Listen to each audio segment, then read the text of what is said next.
Konting ensayo pa anak at gagaling ka din, ang wika ni Papa habang ginugulo ang aking buhok. Pasensya na po Papa, hindi po ako katulad ni Kuya na ang galing-galing pagdating sa arnis at taekwondo. Ang wika ko kay Papa habang nakayuko. Pareho naman kayong magaling eh. Ano kaya kung pupunta tayo sa plaza upang manood ng palabas ni Santa para naman makapag-relax na kayo? Ayos ba yun mga anak? Ang masayang saad ni Papa sa amin ni Kuya Jackie. Isang martial arts instructor si Papa. Iniidolo niya si Jackie Chan. Kaya iyon ang ipinangalan niya sa amin ni Kuya Jackie. Masayang-masaya kami nang makarating sa plaza. Halos mapuno ng mga batang nanonood ng palabas ang gym. Maraming mga Santa Claus ang nagsidatingan. Halos nagningning ang mga mata ko nang makita ang isang Santa Claus na papalapit sa akin. Binigyan niya ako ng mga candy at itinago ko iyon sa aking bulsa. Gusto mo pa ba ng maraming ganyan? Tara, sumunod ka. Ang bulong nito sa akin. Tumango ako at agad na sumunod sa kanya. Ho ho ho, Merry Christmas! Ang sambit nito habang naglalakad. Nakalimutan kong magpaalam kay Papa habang abala ito sa pag-aayos ng tent namin. Napansin ko si Kuya Jackie na tumatakbo patungo sa kinaroroonan ko. Nasa loob ng sasakyan ang mga regalo. Ho ho ho, anya. Pumasok ako ng sasakyan upang kunin ang mga regalo na ibinigay ni Santa sa akin. Napansin ko na ngumisi ito ng nakakaloko. Malapit na rin si Kuya Jackie. Bigla siyang hinila ni Santa sa loob ng sasakyan at agad nitong sinirado ang pinto. Maya-maya ay pinaharurot ni Santa ang sasakyan. Umiiyak kami ni Kuya Jackie habang kinakalampag ang salamin ng kotse. Ngunit tila bingi si Santa sa pagmamakaawa namin na ihinto ang sasakyan. Maya-maya ay may naamoy kaming pabango. Kaya ilang sandali nahilo kami ni Kuya at nawalan ng malay. Nang magising ako ay napansin ko na tila nasa isang sirang gusali kami dinala. Nakita ko na may 5 batang nakagapos at may isang dalaga. Umiiyak na tila takot na takot. Nangangatog ang katawan ko habang nakatali ang aking mga kamay at mga paa. Ho ho ho, Merry Christmas! Ano ba ang gusto niyong regalo? Ang tanong nito habang kinukuha ang patalim sa pulang bag.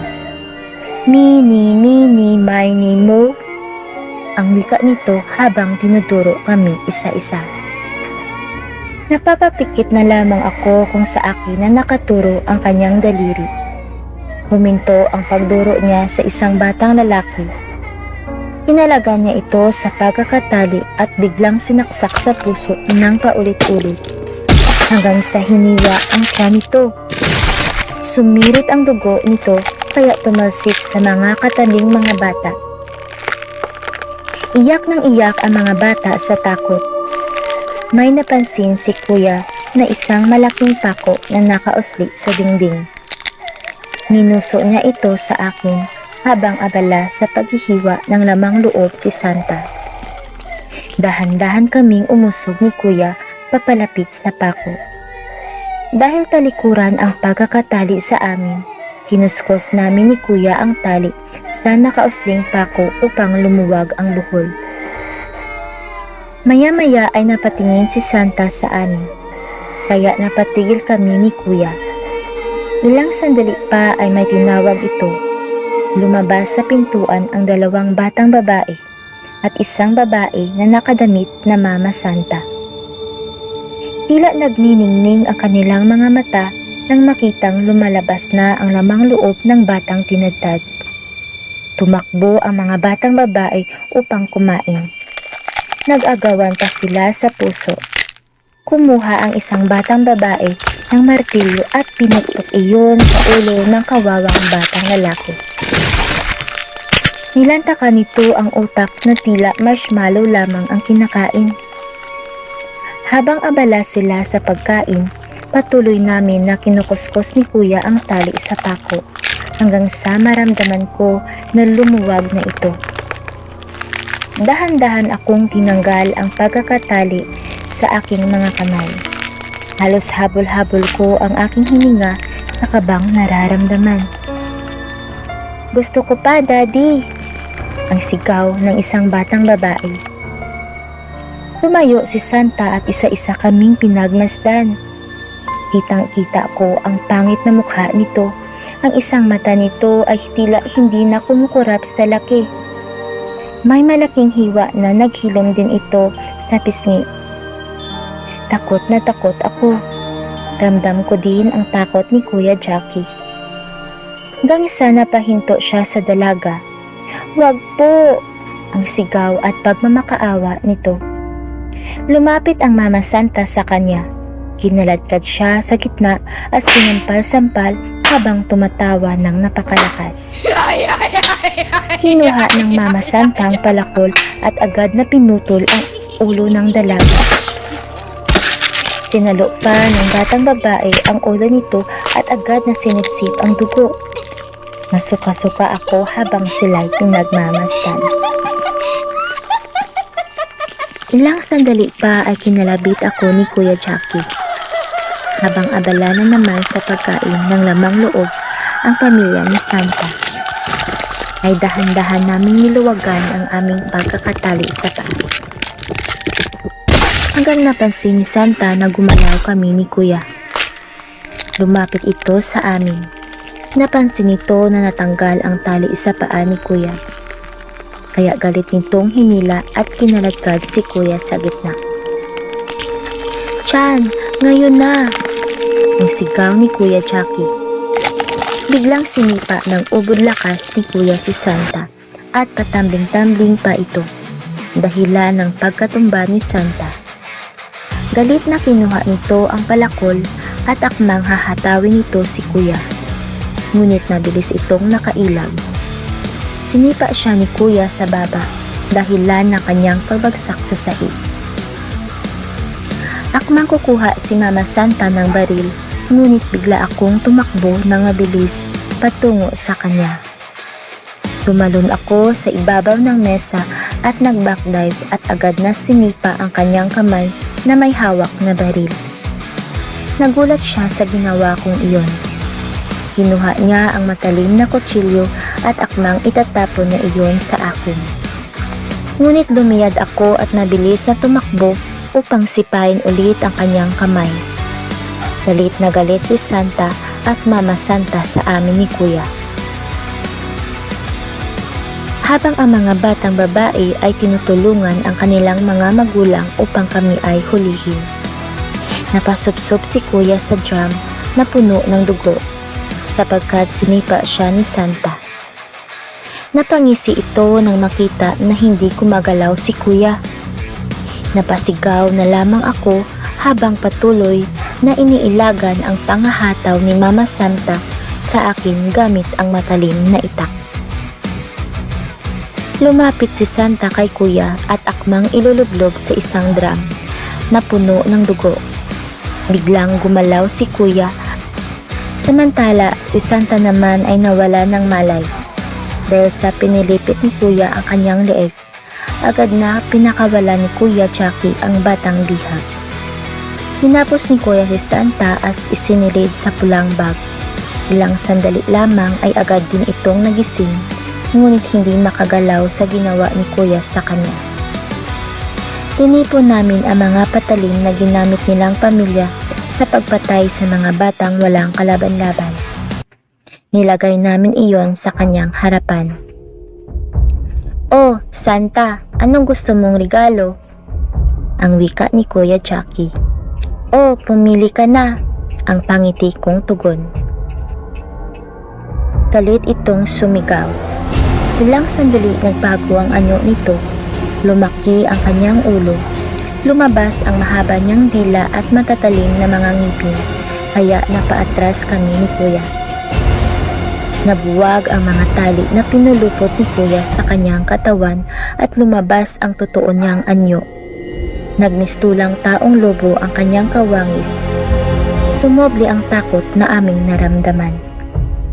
Ang kanina'y taong kumakain ng lamang loob, ngayon ay nagmistulang higanteng taong lobo na handa kaming lantakan isa-isa. Tinakal nito si Kuya at pinipin pataas. Halos hindi na makahinga si Kuya Jackie. Agad akong hinablot ng halimaw na santa. Ngunit imbis na maglambitin ako, pati warik, agad kong inabot ang kanyang mahabang buhok at naglambitin sa kanyang leeg. Tinusok ko ang kanyang mga mata gamit ng aking mga daliri. Naramdaman ko na nasaktan ang halimaw sa ginawa kong iyon, kaya nabitawan nito ng tuluyan si Kuya. Ako naman ang hinawakan nito sa likod at akmang itatapon, ngunit tila isa akong palos na hindi madakip. Imbis na katawan ko ang kanyang nahawakan, damit ko lamang ang kanyang nadampot. Hinubad ko ang aking damit at agad na nag-backdive patungong sahig. Galit na galit ang halimaw sa amin ni Kuya, dahilan ng pagwawala nito. Kinuha ko ang palakol at itak. Ginawa ko iyong sandata katulad ng sa arnis. Si Kuya Jackie naman ay 2 kutsilyo ang ginamit na sandata. Mga batang paslit na matapang ang wika nito habang nagdalawan. Tumakbo ang halimaw na santa upang dakpin ako, ngunit agad akong dumapa at agad na nakailag sa malaki niyang mga kamay. Agad kong hinataw ang ulo nito ng palakol, kaya nagtamo ito ng sugat na agad niyang kinagalit ng husto. Sapo-sapo nito ang kanyang ulo at mga mata. Agad na tumalon si Kuya sa kanyang likuran at buong tapang na ibinaon ang matatalim na mga kutsilyo sa kanyang likod, kaya napasubsob ito sa sahig. Pinagtulungan namin ni Kuya na putulin ang kanyang ulo. Nahirapan kami sapagkat makunat ang kanyang leeg, hanggang sa tuluyan din itong naputol. Tinita ko palayo sa katawan niya ang naputol nitong ulo. Huminto iyon sa harapan ng 3 taong gulang na bata. Nagulat ako nang biglang lumaki ang bunganga ng putol na ulo at akmang kakainin ang bata. Bigla akong tumakbo ng mabilis at agad na hinataw ng paulit-ulit ang ulo ng halimaw na santa gamit ang palakol. Hanggang sa mahati ito at halos ginawa ko na iyong giniling. Habang si Kuya Jackie naman ay abala din sa pagsaksak ng paulit-ulit sa katawan nito, sapagkat patuloy pa rin itong nangingisay. Tinulungan ko si Kuya Jackie na hatawin ang katawan ng halimaw gamit ang mga patalim hanggang sa tuluyan na itong nawala ng buhay. Iyak ng iyak ang mga batang bihag. Kinarga ni Kuya Jackie ang 3 taong gulang na bata. Sa edad ni Kuya na 12 at ako naman ay 8 taong gulang, nagmistulang killer kami ng pamilyang halimaw. Agad naming tinapon sa ibaba ng gusali ang mga katawan ng pamilyang halimaw. Kumuha si Kuya ng gasolina sa sasakyan at isinaboy sa katawan ng mga ito. Gumawa kami ng apoy gamit ang kiniskis na 2 kawayan, hanggang sa pinaliyab namin iyon at unti-unting tinutupok ng apoy ang kanilang mga katawan. Dahil sa nakagawa kami ng malaking apoy at usok, nakatawag iyon ng pansin sa mga tao. Maya-maya ay may dumating na sasakyan. Niluwa nito si Papa at mga pulis, maging ang mga magulang din ng mga batang kasama namin. Ang pagsunog namin sa katawan ng mga halimaw ay naging daan upang matunton at mailayo kami sa mala-impyernong lugar na iyon. Mula noon, hindi na ako umaalis o lumalayo nang hindi nagpapaalam. Kaya sa mga batang katulad ko, Huwag basta-basta sumama sa mga taong hindi natin kilala upang hindi tayo mapahamak.